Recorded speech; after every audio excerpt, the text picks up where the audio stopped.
In today's video, we're checking out a wireless pack that's in direct competition to the Rode Wireless Go 2. And I'm using the Rode Wireless Go 2 at the start of this video so you can hear the audio comparison between the Rode and the Boya BY-XM6-S2. This is a dual transmitter to single receiver 2.4 gigahertz wireless pack designed for filmmakers, content creators, and anyone who wants to capture great quality audio. If you're new to the channel, I've tested just about every single wireless pack on the market, so if you want to check them out, I'll link them up in the cards and there's a playlist there. So I'm keen to see how this one compares. Boya reached out and they said, hey, do you want to review this? I said, sure. So they've sent this out for the review. I'm not being paid to say anything about this, nor has any cash changed hands. So all thoughts about this will be my own. They are letting me hold on to this sample unit. Let's get into it.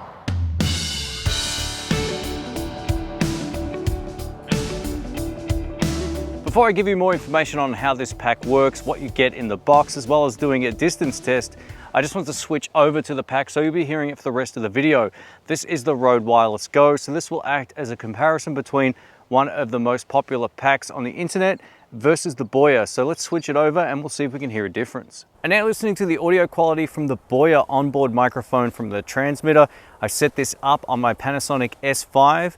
This is the type of audio quality you can expect. How does it compare up against the Rode Wireless Go with no other post-processing? Let me know in the comments and I'll comment more on this at the end of the video. Let's do a quick unboxing and I'll cover what we get in the box. Just know all of my voiceover that you're about to hear is done at home in controlled conditions. Included in the box, we get an instruction manual and some stickers. We get a carry bag for all of our little goodies. We also get a TRS to TRS cable and one designed to go into a mobile phone. We get two transmitters to a single receiver. The fact we get two great sounding lavalier microphones included in the box is a huge bonus. We get clips for the provided lavalier microphones. Both the transmitters and receivers have very sturdy clips and they're extremely light in the hand, but they feel like they're built really well. We get two fur windshields which stay on the unit successfully. Let's cover some of the specifications and what that means in practical terms. So this pack runs on the 2.4 gigahertz band, which means it's essentially lossless and lagless. We get up to 328 feet or 100 meters line of sight, and I'll test that in just a moment. Each of the transmitters has their own microphone built in, and these have an omnidirectional polar pattern, which means it picks up sound from all around it. So in a pinch, you could use these for an interview situation. This will change the sound and make it far brighter in this position.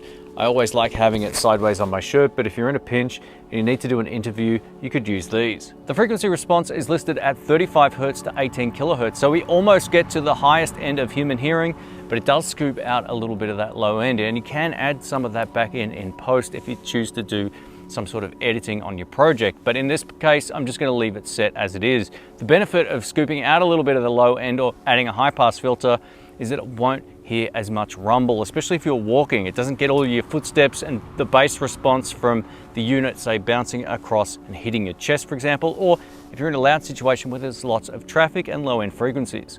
The sound pressure level is rated at 120 dB for the built-in microphone, which is awesome. It means it can handle very loud volumes. Even if you're in a situation where you're listening to a band in a room, it shouldn't be enough to clip the mic. The sound pressure level of the included lavalier microphone is rated at 110 dB. Even that's extremely loud. So if you get animated and you like to yell a bit, that microphone should still handle the volume.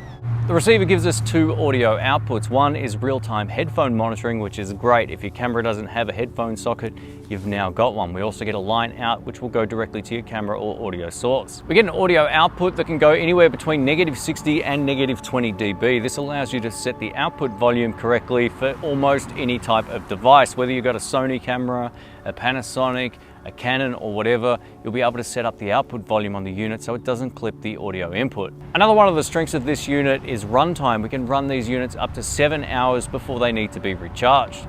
We get a lithium-ion battery built in, which allows us to recharge them using the provided USB-C to USB-A cables. I would have loved to have just seen one USB-A to 3 USB-Cs in a single cable, but they've given us 3, so you're going to need more than one charger. If you like to travel, you'll love the fact this pack only weighs 32 grams, which comes in at 1.13 ounces. Super lightweight, but they don't feel cheap in the hand, and the clip itself feels really, really strong. Let's take a look at the transmitters up close. So on this side here, we have a USB-C port, which allows you to charge the units. On this side, we have a plus and minus button, as well as a set button, which navigates us through the onboard menus. We also get an LCD screen on the top, which is more like a monochrome screen. It's blue and black, which means it's pretty tough to see outside even on an overcast day. But if you are looking at it top down indoors, you can see it without any problems at all. If you're wearing polarized sunglasses like I do, then it's a little bit harder to see again, but I'm thankful there's a screen on each of the units. Each of the transmitters has its own microphone built in, and you're listening to that right now. You can also attach a lavalier microphone thanks to the mic and line level input. Most of the functionality of this unit comes from the receivers menu. Now, this is really hard to film, but it allows you to do things like adjust the gain on the fly. You can also change from mono to stereo mode just by diving through the menus. There's lots in there, and it's really cool that that also features a screen, albeit pretty hard to see even on a day like today. Up next, we're doing the all-important distance test. Now, I'm just gonna keep walking backwards here, and we're gonna see whether or not it works both facing the camera and as I turn away from it. I find most packs cut out when I break line of sight, and that could even just be because my body is blocking the transmitter. So we're gonna see just how well this pack handles these tests. Now, most of the time it would be facing the camera, so I'm gonna spend most of the time addressing the camera this way. And if it glitches or does anything weird, I'll let you know. And being that this pack is rated up to 100 meters, I would assume that it should do a pretty good job. It's about 130 of my steps, so somewhere around there anyway. So we're gonna keep walking backwards here. Now I'm about 10 meters away from the camera. I'm just gonna turn around and see if it cuts out. And again, if it does anything weird, I'll leave some annotations on screen.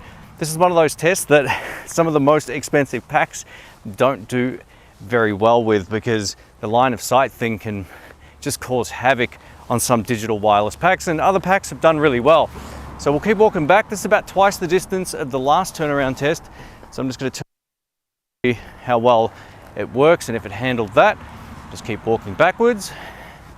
One of the last tests I like to do as well is walk back towards the camera talking, because that will kind of represent a walk and talk shot if the cameraman or if a tripod is in the static position. Now, for those who know the channel well, I actually broke a camera doing a very similar test to this, but I've weighted the tripod down this time, so it shouldn't fall over even if the wind kicks up.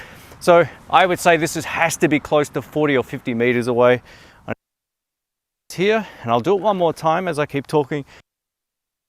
Handles this, and now we're going to keep walking backwards. Now, odds are most people who are buying a wireless pack won't need to go this far away from the camera, especially if you're shooting on your own in a busy place.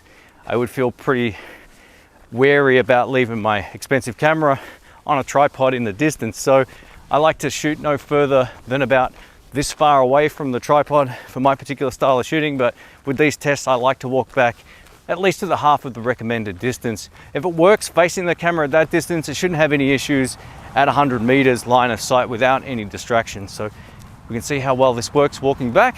And again, if anything weird happens, I'll leave annotations on screen, and I'll address this at the end of the video in my summary. So let us know what you think. Up next, we're doing a vlogging test using the GoPro Hero 10 with the media mod. So I've got the 3.5mm jack plugged in right now, and this is how it sounds. So this will be a huge improvement over the built-in microphone on the media mod and also on the GoPro. It also allows me to put the camera in any position thanks to having a wireless microphone solution. So this is one of the advantages for vlogging. Now, if you've got a GH5, a Sony A7C, or any other number of cameras, including Olympus, that all support a 3.5mm input jack, then you're in luck. This is the kind of audio you can get for vlogging.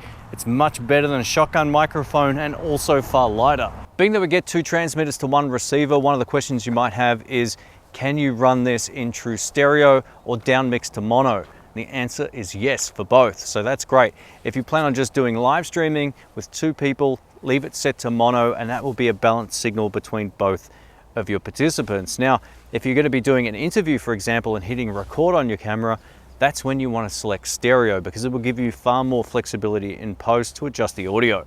Let's do a quick comparison now between the audio quality of the built-in microphone on the transmitter versus the provided lavalier mic. And now you're listening to the lavalier microphone, which is just clipped directly into the transmitter. Now, you do get a pop filter for this, but there's no dead cat, so just keep that in mind. If you do plan on shooting with the lavalier microphone in a high wind situation, you'll need to get a third-party one of these. Let's wrap this video up by talking about the pros and cons, and for this particular section, I'm using the lavalier microphone in control conditions. Now, this lavalier microphone is a little bit on the bright and brittle sounding side. It has low end, but it gets a little bit much on the top. So odds are I'm going to add a de-esser for the rest of this video. When it came to the audio quality from the built-in transmitters, I actually preferred the audio quality over the Rode Wireless Go. The difference was kind of like a wide range condenser microphone versus that of the Rode Wireless Go 2, which had more of a dynamic mic sound, but both sounded good. So it's up to you which one you like the best. When I did that distance test, the Boya performed extremely well, being one of the better packs that I've tested on the channel. It did cut out when I turned around a couple of times, but that's not uncommon.